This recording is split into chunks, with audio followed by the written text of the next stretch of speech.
Sorry, but we just got our exam schedule straightened out to when all the guys could be there. If I don't write it down now, there's no telling. I'm going to fake it like I'm real happy, but obviously it's not a joyous time around here. We got beat by a team that was obviously very motivated. They did a very good job of situational hitting.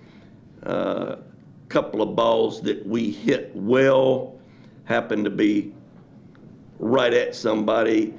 You tip your hat to the University of Miami. They did a very good job. With Andrew, was he sick today? Was it an illness? Andrew was sick, started last night, if I'm not mistaken, and I've seen sick people before, but when I went to the mound, if you couldn't tell there was something big time wrong with him, then you got really bad eyes, because that young man was really, really in bad shape. He wanted so much to pitch and pitch well. He wanted to stay in the game, as a matter of fact. But like I've said for, well, 39 years, we're not going to make excuses. It was unfortunate that Andrew couldn't pitch today, but there was some positive signs. Jonah was used a lot this past week. He just ran into a little tired streak.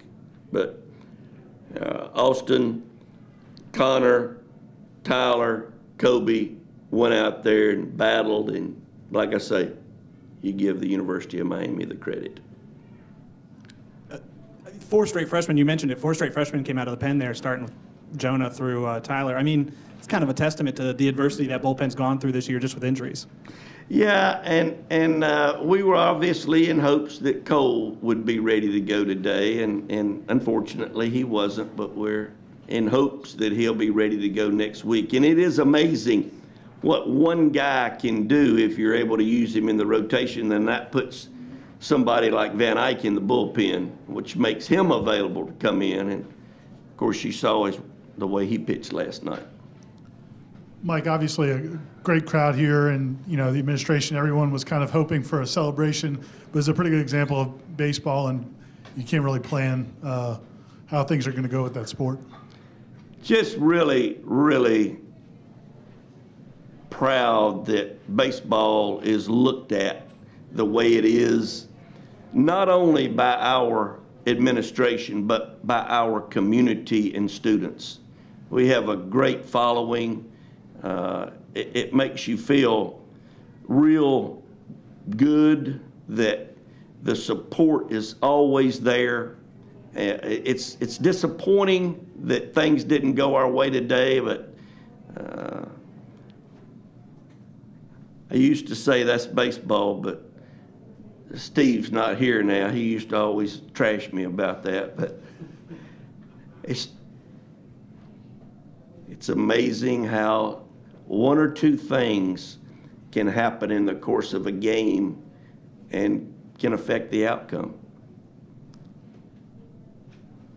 11, obviously it's a disappointment not to get the wins record today, but did you tell your team to take the overall bigger picture? You still won the series against Miami on a grand scale. You guys have cut the ACC Atlantic Division lead a couple of games. It's not a bad weekend by any means. Exactly. I did mention the fact that we were aware that Clemson swept Virginia and North Carolina swept NC State. Well, had we been able to win this one, that would have given us 3 full games had Clemson been swept, but they had already won 2 going in, so we would have at least not lost ground to Clemson. Now we lost ground to Clemson and gained, I believe, a game on NC State. If this was your last game against Jim Morris, I mean, just what does that relationship and what does this rivalry mean, that you've had over the years? I think you can tell about the rivalry, the way his young men played today. They were a different looking ball club today. They played exceptionally well. It's just the way it is when you say Miami, Florida State. That's what you expect. I didn't expect 11 runs on the other side, but there again, it happens, and you got to be mentally tough enough to be ready to go the next day. Unfortunately for us, our next day is 6 days away. Again, on a grander scale of things, the way the pitching staff has kind of had those injuries that have made things tough on you, to get 2 starts on Friday and Saturday the way you did, when you get everybody back, or get how many ever guys you can get back, how much confidence does that give you that you're piecing things at the right time, where things are all going the right way when you need it to most? Everything this time of the year revolves around normally 3 games. We've got, of course, 3 games with Clemson, 3 games with NC State, 3 games with Mount St. Mary's, or maybe 4 with Mount St. Mary's. But the point I'm making is, when you get into those situations, if you use 3 starters, then you're able to use one of the guys that was used as a starter previously. What we will probably strive for is Sands, Carp, and Parrish, not in that order. But that enables Pollock and Van Eyck to go to the bullpen, which then gives Grady and Kobe and Scalero more so-called help down there, instead of having to use them as much as we've had to use them the last couple of weeks. It's amazing what 2 arms can do for a pitching staff.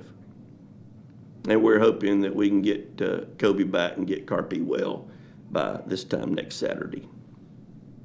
Any other questions? Okay. Thank you, ladies, gentlemen. I'm really not happy. I faked that well. See you later.